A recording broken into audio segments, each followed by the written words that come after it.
Bonjour à tous et bienvenue sur le studio de The Cherub District. La dernière fois, dans Facecam, on avait parlé des meilleurs tomes de Robert Muchamore. Aujourd'hui, on va parler des pires.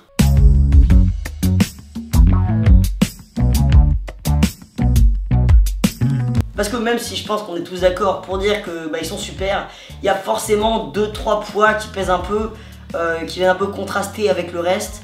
Et il y a des fois où je me suis ennuyé, et je pense que vous aussi. Bastien, tu t'es ennuyé des fois? Oui.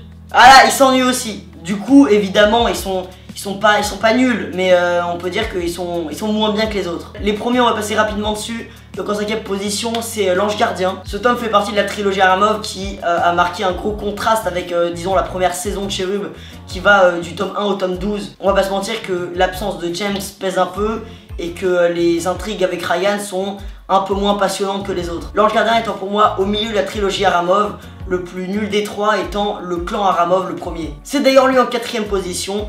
Le clan Aramov, on découvre Ryan après avoir passé 12 tomes avec James, donc ça fait un peu bizarre, on va pas se mentir. Ça t'a fait bizarre, Bastien?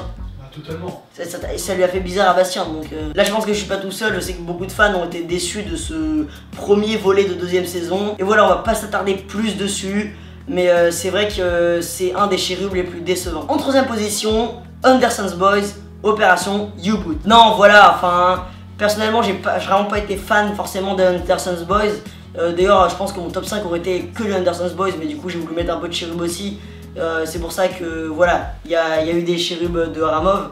Mais ouais, personnellement le 4 des Anderson's Boys, Opération U-Boot, et je crois que toi aussi, Bastien. Mais carrément. Non mais arrête de me justifier à chaque fois, laisse-moi parler.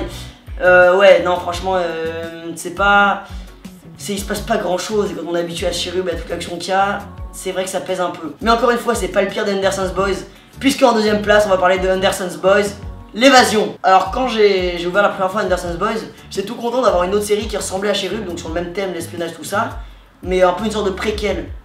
Et quelle ne fut pas ma déception de voir qu'il ne se passe rien. Je suis désolé, dans l'évasion, il ne se passe...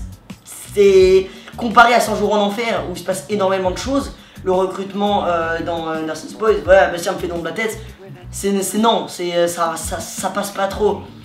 On n'est pas habitué à ça en fait. Bref, je sais que pas mal de gens ont quand même aimé Anderson's Boys et ce premier volet, mais voilà, c'est à titre personnel, je me suis vraiment ennuyé, j'ai pas trouvé qu'il se passait grand chose par rapport à Cherub, et ça reste une grosse déception. Et enfin, on va finir en parlant du pire livre de Robert Muchamore.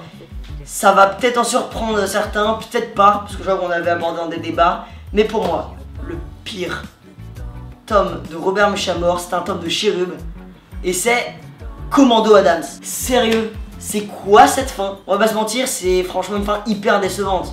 Après tout ce qu'on a eu, toutes les aventures, tout ça, finalement tout le monde est content, tout le monde est vivant, c'est la fête. Simplement. Moi j'aurais aimé qu'il y ait un peu de sang, qu'il y ait peut-être des pertes, que ça se passe pas aussi bien. Parce que là on a l'impression qu'en fait c'est tout roule pour eux. C'est hop, ils arrivent, ils réussissent, ils partent. En fait c'est complètement happy end. Et franchement je pensais pas que Robert Muchamore se laisserait avoir avec autant de facilité. Mais bon, qu'est-ce que vous voulez? Les premiers sont quand même les meilleurs. Et la saison 2, on va pas se mentir, a été très décevante, et notamment ce dernier tome. Voilà, c'est fini pour ce Facecam, on se dit à très bientôt sur The Cherub District pour d'autres Facecam encore.